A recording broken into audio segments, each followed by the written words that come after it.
l'époque, on avait 35 anciens tirailleurs sénégalais qui vivaient à Bondy et tous avaient fait des démarches de demande de nationalité française. Sur les 35 tirailleurs, seul un des anciens avait réussi à avoir la nationalité française parce qu'il avait fait appel à un avocat. Les 34 autres, qui avaient fait toutes ces démarches, de longues, très très longues démarches, recevaient des courriers qui stipulaient qu'ils ne remplissaient pas les conditions pour devenir français.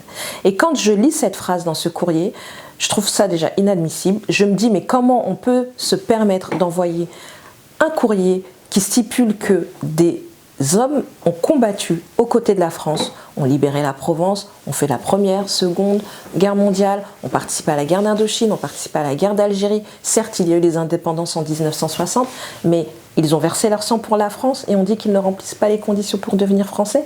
Pour moi, ça n'était juste pas possible.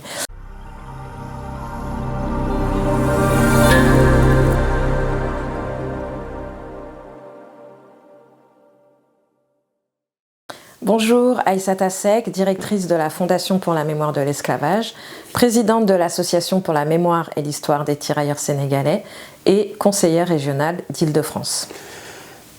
Comment êtes-vous arrivé à porter le combat des tirailleurs sénégalais ? Alors, le combat des tirailleurs sénégalais, en réalité, c'est un combat qui est arrivé à moi parce que il y a un peu plus de 10 ans, même 15 ans, je pourrais dire maintenant, 2025, donc oui, ça fait 15 ans, j'ai rencontré des anciens tirailleurs sénégalais qui vivaient à Bondy et qui faisaient leurs courses sur le marché de Bondy. Et j'ai su que c'était des anciens tirailleurs parce qu'ils portaient fièrement leurs médailles. Et donc, en les voyant, j'ai forcément été sensibilisée, j'ai forcément été émue parce que c'est une histoire que je connais, c'est une histoire qui m'est proche, parce que je suis petite fille de tirailleurs sénégalais. Et donc, en réalité, avant d'avoir été un combat, ça a été surtout une rencontre, une belle rencontre avec ces anciens où ils m'ont raconté un peu leur histoire, leur parcours, et en découvrant leur histoire, leur parcours, je me suis aperçue de fil en aiguille qu'ils étaient confrontés à un certain nombre de difficultés, en premier lieu à des difficultés administratives et aussi des difficultés sociales, des difficultés sociétales, des difficultés au niveau de leur santé. Et donc en réalité c'est de là qu'est né le combat, parce que quand j'ai vu que des tontons qui ont contribué à la libération de la France, qui ont permis notre liberté, vivaient dans des conditions extrêmement difficiles, j'ai décidé de les accompagner tout au long de leur vie. Vous êtes l'initiatrice de la naturalisation des tirailleurs sénégalais en 2016. Comment l'idée est venue ? Alors en fait, l'idée est venue tout simplement parce qu'à l'époque, on avait 35 anciens tirailleurs sénégalais qui vivaient à Bondy et tous avaient fait des démarches de demande de nationalité française. Sur les 35 tirailleurs, seul un des anciens avait réussi à avoir la nationalité française parce qu'il avait fait appel à un avocat. Les 34 autres, qui avaient fait toutes ces démarches, de longues, très très longues démarches, recevaient des courriers qui stipulaient qu'ils ne remplissaient pas les conditions pour devenir français. Et quand je lis cette phrase dans ce courrier, je trouve ça déjà inadmissible. Je me dis, mais comment on peut se permettre d'envoyer un courrier qui stipule que des hommes ont combattu aux côtés de la France, ont libéré la Provence, ont fait la première, seconde guerre mondiale, ont participé à la guerre d'Indochine, ont participé à la guerre d'Algérie. Certes, il y a eu les indépendances en 1960, mais ils ont versé leur sang pour la France et on dit qu'ils ne remplissent pas les conditions pour devenir français. Pour moi, ça n'était juste pas possible. Et donc, au départ, en fait, je les accompagnais dans leur démarche administrative. Je faisais des courriers, j'interpellais des élus. Je n'étais pas élue à l'époque. J'étais juste engagée dans le milieu associatif, mais pas engagée en politique. Donc, j'essayais de voir quelles étaient les démarches, les leviers pour les aider individuellement dans leur dossier. Et à un moment donné, en fait, j'ai été fatiguée. J'ai été épuisée. Parce que malgré toutes ces démarches, en fait, on leur refusait tout bonnement cette nationalité française. Et donc là, je décide de lancer cette pétition pour plusieurs raisons. La première, c'est d'interpeller évidemment l'État et le président de la République de l'époque. Et la deuxième, c'était d'interpeller l'opinion publique. Pourquoi l'opinion publique ? Parce que j'étais persuadée que les Français n'avaient pas connaissance de cette histoire, n'avaient pas connaissance du fait qu'on avait des anciens combattants africains qui vivaient en France et qui étaient dans des difficultés administratives telles qu'étaient les leurs à l'époque. Et j'avais besoin de sensibiliser l'opinion publique, de sensibiliser aussi des personnalités publiques. Et donc c'est dans cette dynamique que je lance cette démarche. Ça a été extrêmement compliqué parce qu'à l'époque, je n'avais pas le réseau que j'avais, je n'avais pas les connaissances que j'avais. Donc il a fallu passer par des agents au départ pour essayer d'obtenir par exemple la signature de Jamel Debbouze ou de Lilian Thuram. Finalement, ça s'est fait pour Jamel Debbouze, ça s'est fait sur une rencontre. Pour Omar Sy, ça s'est fait via des connaissances personnelles. Pour Philippe Torreton, c'est un message sur les réseaux sociaux. Enfin bref, donc ça a été long et ensuite... Ce qui a été très très complexe quand je lançais cette pétition, ça a été de mobiliser la presse. Les médias n'étaient absolument pas intéressés par le sujet. Ils me disaient non mais c'est un sujet qu'on a déjà traité, on a déjà parlé de ça, alors qu'ils confondaient en réalité avec la décristallisation des pensions. Et ça montrait à quel point, que ce soit au niveau des médias, que ce soit au niveau des politiques, que ce soit au niveau de l'opinion publique, c'était juste une histoire qui n'était absolument pas connue. Donc il a fallu à chaque fois dire, redire, répéter, expliquer et de fil en aiguille, on arrive à force de persévérance à convaincre un journaliste et notamment le journal Le Monde pour qu'on puisse publier cette pétition. Mais ça a été 8 mois d'acharnement entre l'écriture de la pétition, la récupération de signatures de personnalités publiques et politiques et la publication dans les médias. Vous êtes reçu par le président Hollande ? À l'époque, oui. Donc, on lance cette pétition qui est signée par plus de 65 000 Français. Donc à l'époque, on est dépassé par les événements parce que, en réalité, quand on lance une pétition comme celle-ci, on s'attend pas du tout à ça.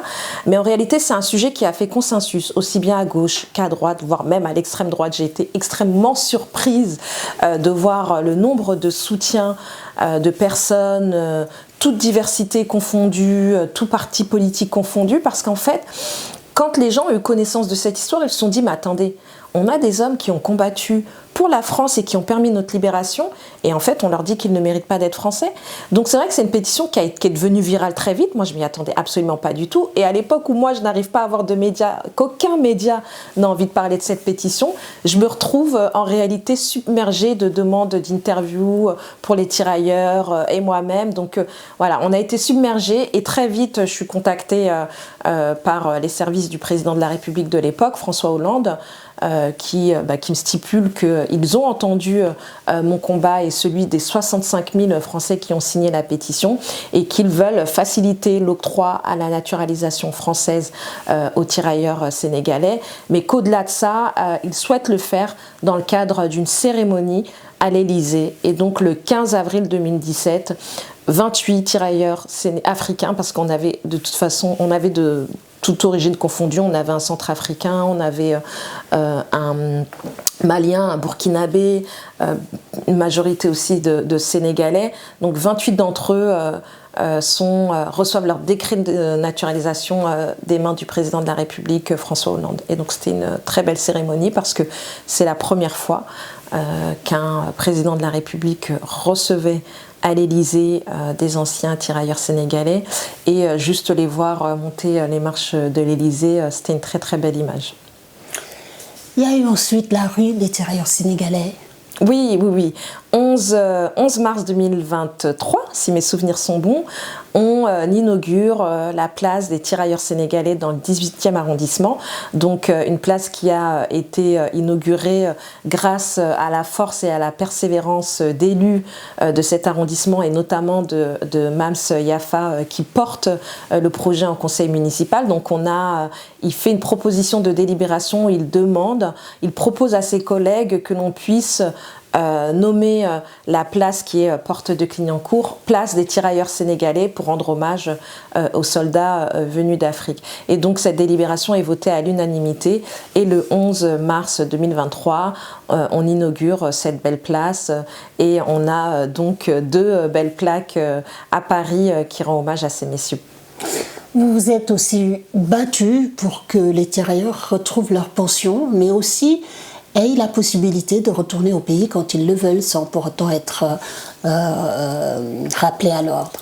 Oui, jusqu'en 2023, tous les anciens tirailleurs africains qui vivaient en France et qui touchaient une allocation minimum vieillesse avaient pour obligation de rester 6 mois sur le territoire français pour continuer à percevoir cette allocation minimum vieillesse.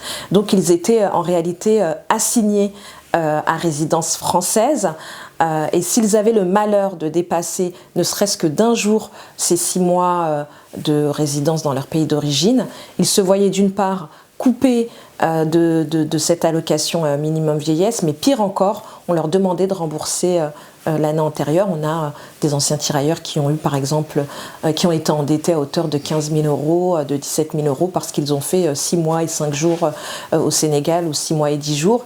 Et donc, c'était une situation extrêmement inadmissible. Et surtout, on avait des anciens qui vivaient dans des conditions difficiles, qui vivaient seuls, loin de leur famille, et qui, du coup, restaient 6 mois en France uniquement pour percevoir leur dû, en réalité.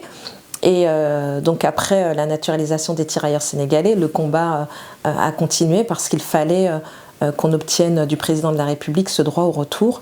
Et en 2023, le président de la République actuel, Emmanuel Macron, a mis en place une dérogation qui permet à tous les anciens tirailleurs, quels qu'ils soient, vivant en France, de rentrer chez lui et de rester autant qu'il le souhaite et de terminer sa vie auprès de sa famille, tout en continuant à percevoir cette allocation minimum vieillesse. Vous êtes retourné au Sénégal avec vos tontons? Oui, tout à fait. Le 15 avril 2023, 9 des anciens tirailleurs sénégalais qui vivaient à Bondy sont rentrés définitivement au Sénégal.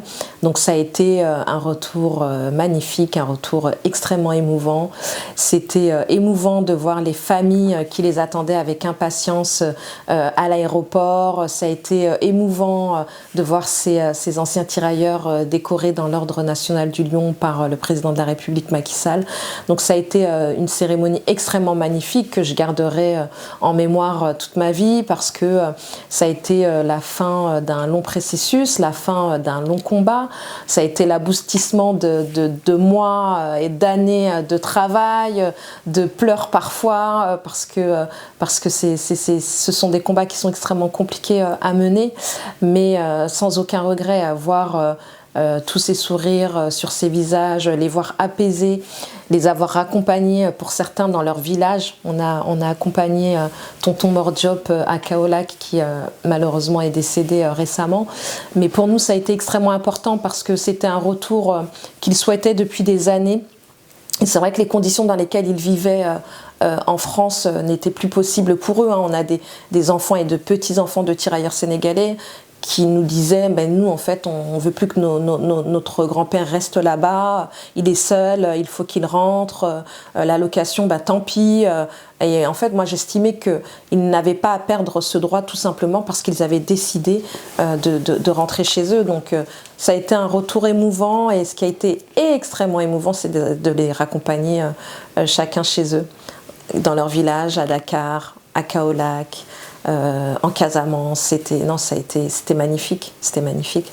Votre grand-père était un tirailleur sénégalais? Oui, mon grand-père était tirailleur sénégalais. Je ne l'ai malheureusement pas connu parce qu'il est décédé en 1979 quand j'étais dans le ventre de ma mère. Mais ma mère en fait nous a toujours parlé de son papa, de notre grand-père. Elle nous a toujours parlé de notre grand-père comme étant un sapeur-pompier et elle a très peu ou très rarement évoqué, elle évoquait très peu ou très rarement à l'époque son statut d'ancien combattant et donc de grand-père qui a été tirailleur.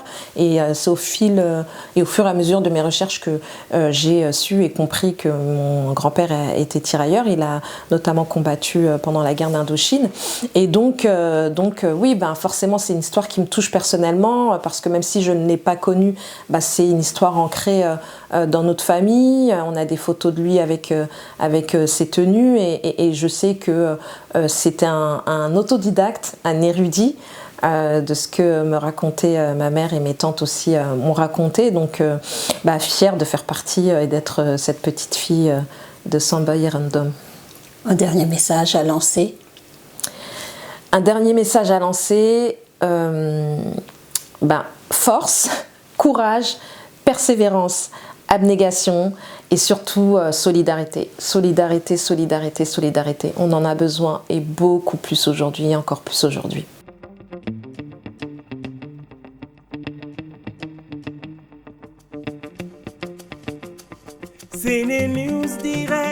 SeneNewsDirect.com pour seeni information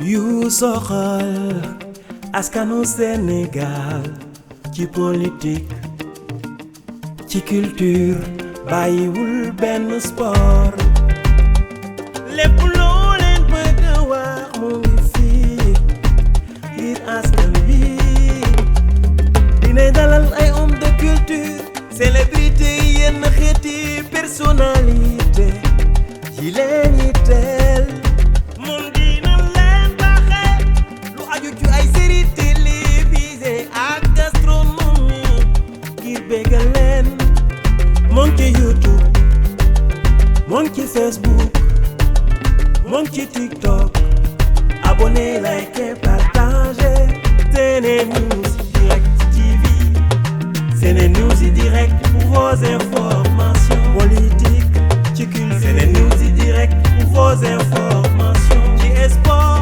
société SeneNews Direct pour vos informations ci people et divertissement SeneNews Direct pour vos informations SeneNewsDirect.com SeneNews Direct TV sur YouTube, sur Facebook, sur TikTok. Il faut s'abonner, liker et partager.